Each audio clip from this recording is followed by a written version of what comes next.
Canal Congo TV is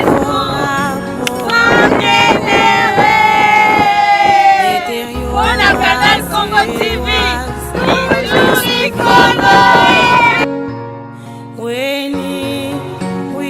Bana Kinshasa, Bana Afrika, Bana Europe, Bana Amérique, Bana Asie et Océanie, Mokili Mobimba, Bozarolanda Biso, grâce à chaîne Canal Congo TV, Autosenga Rabino pour s'abonner très massivement.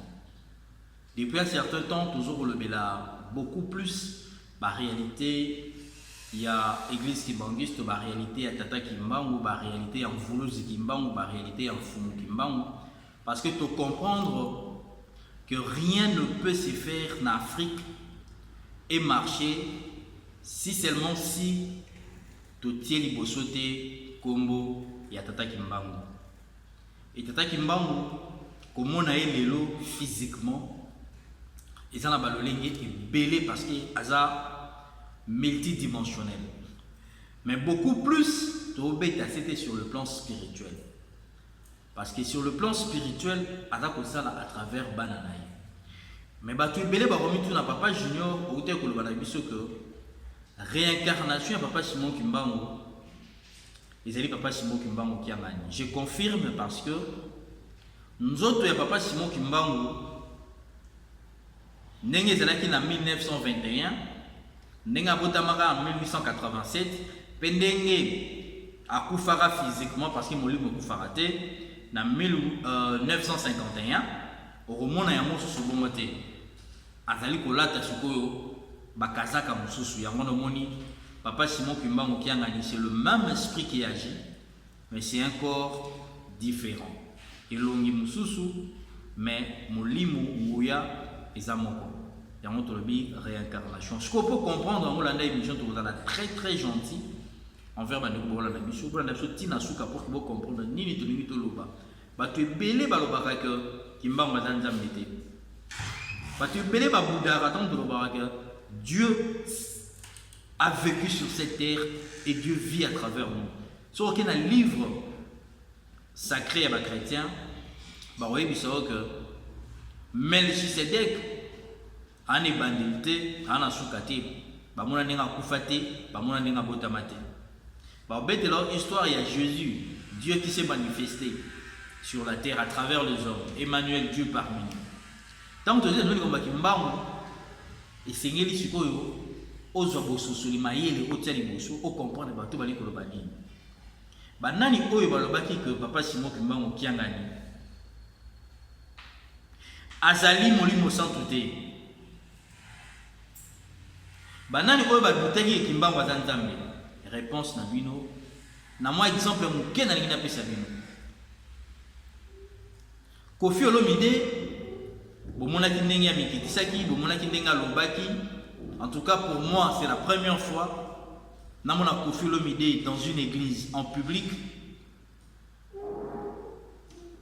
azala na attitude oyo azwaki na ngamba et aloba makambo ya lobaki est-ce que batindaki Koffi Olomide aloba makambo alobaki Koffi Olomide bato balandaka monde musical congolais bayebi que c'est quelqu'un oyo andimaka makambo facilement te et c'est quelqu'un abudaka pamba donc c'est difficile à gérer un artiste comme Koffi Olomide. Ce n'est pas parce que bato balati ba vert et blanc, ce n'est pas parce qu'amoni fanfare kimbangiste, ce n'est pas parce qu'amoni ba surveillant de Koffi Olomide alobi wana, c'est parce qu'il a été touché, c'est parce qu'il a compris que ma belle onaïe est ma belle mongo ya bouli.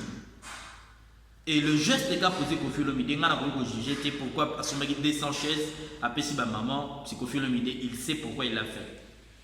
Les églises, c'est une tâche mais ça n'a pas kimbangiste. Mais il a tout simplement dit qu'il est aussi kimbangiste.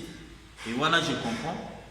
Parce que moi, nous sommes kimbangiste. Nous sommes des Congolais, nous sommes des kimbangu. Mais là, il y a tout y a sur la nabita c'est exact. Présence ya Koffi na nkamba est dérangé ba te belé. J'ai vu sur Facebook na postaki comment les gens ont réagi. Et Nathalie peut nous sur postaki n'engé ba to réagir. Mais à ma grande surprise, na vani na mon vidéo, il y a papa qui sombe à cet accident dans nzela ya nkamba. Laissez-moi vous dire que Kofi abimaki déjà, azalaki déjà membre Sika, peut-être qu'akomaki déjà tout près à Kinshasa, mais papa Kiskisombe, oyo akendaki kotika confirmation ya Kofi, nalakisaki na émission, nde basalaki vidéo na Kofi, Kofi azobaka azoki na Nkamba, ye mutu azalaki na Kofi mingi, na Nkamba baza kosolola, parce qu'il y a un monde ndako azalaki moniste. Pourquoi il y a face à l'accident? Pourquoi papa Kiskisombe à cet accident? Bon, on a moins vidéo, on a manqué, azalaki vraiment émotionné. Ton nom est Balouki, mais à Koufité. C'est vrai que selon mes formations, dans le cas moi choc mon épaule. Et dans le cas de les gars, ma bonne délibérée, papa Simon qui m'a manqué à gagner. Mais est-ce que c'est un fait anodin? Est-ce que ça fait mon quoi hasard? Ou c'est un fait significatif? Pour moi, depuis un certain temps, nous sommes totalement convaincus que Bokondi a tata Kimbangu en Afrique, et bandi na Congo Kinshasa, et que na Congo Brazzaville, puis na Congo Angola, et puis et que Panzana na Afrique Mobimba, mais vous allez na PTT,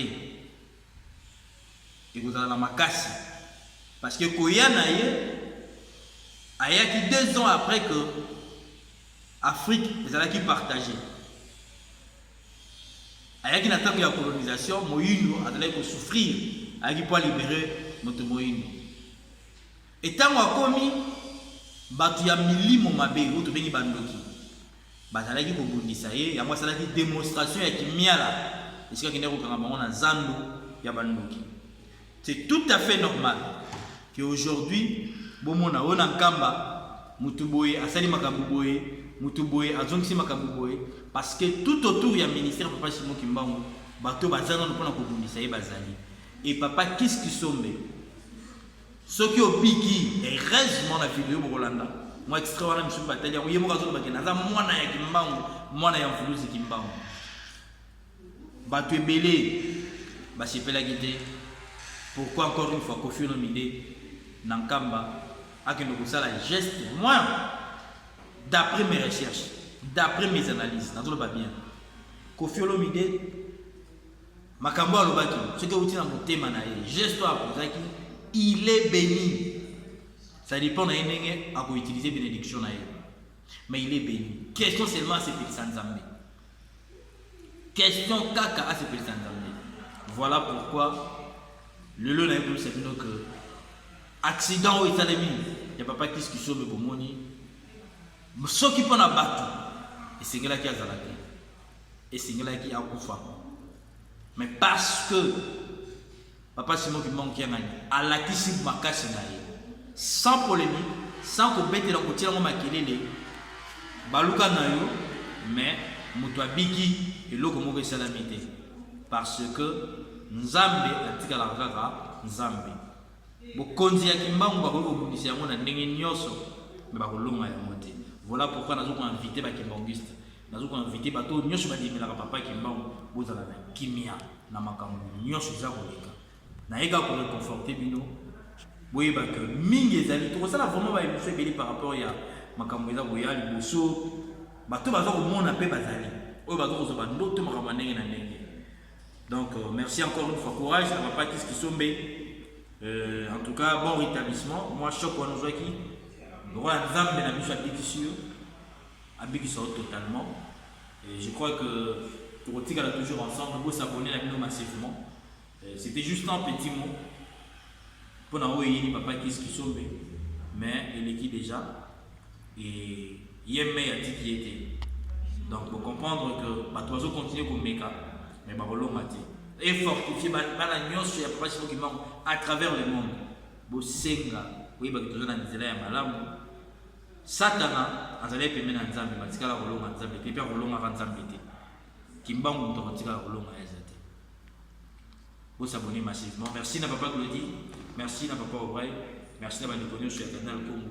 Merci na bino votre message dans Oyo. Quel que soit le problème aux anamo, il y a Bota, il y a Bala, il y a Moussala, il y a Maladi, Moindo. Tu as combat Kimbangu Liboso, il y a un témoignage.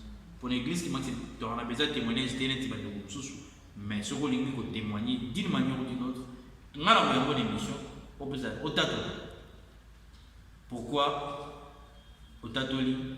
C'est tout simplement parce que vous venez de Papa Simon Kingo. Grand merci à vous.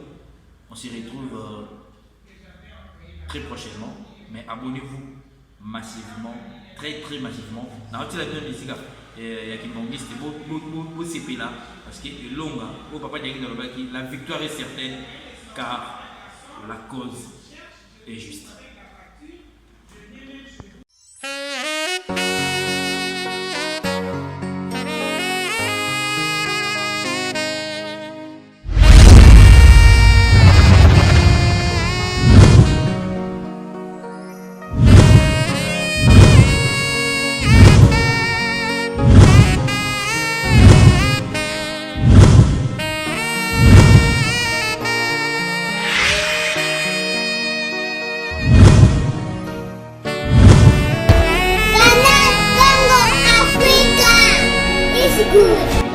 Canal Congo TV.